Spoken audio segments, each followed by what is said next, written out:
John Howard Carpenter is an American filmmaker, screenwriter, and composer who was born January 16, 1948.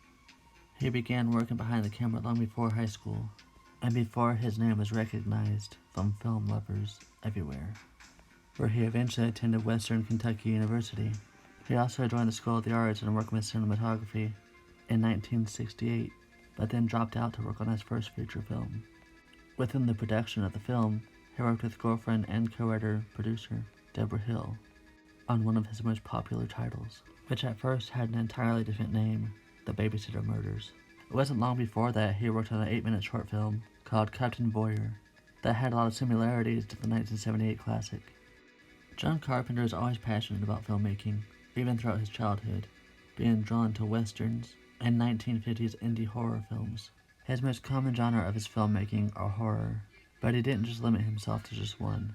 His eagerness and passion to create great films that would be loved by many earned him 22 wins and 20 nominations, including a Saturn Award for Best Score in 1998's Vampires, and his 1974's film Dark Star won a Golden Scroll Award for Best Visuals, and 3 wins and 1 nomination at the Avarias Film Festival, and was the winner of Bram Stoker's Lifetime Achievements in 2008. Throughout his career, his projects were bashed by critics of his films in the 70s and 80s, but has outlived the critics' negativity, making his titles cult classics despite if it did well at the box office or not. Not only did he work behind the camera of his films, but he also worked on the majority of his scores. With his filmography, he's become one of the most respected directors of horror. From the support and admiration of his fans, his films have been remembered from decades past their release.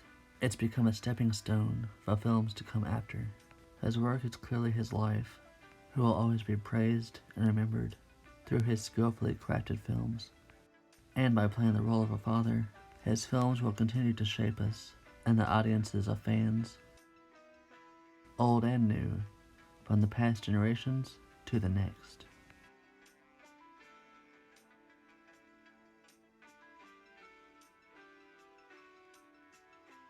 If you like this biography, feel free to check out my other one of James Wan.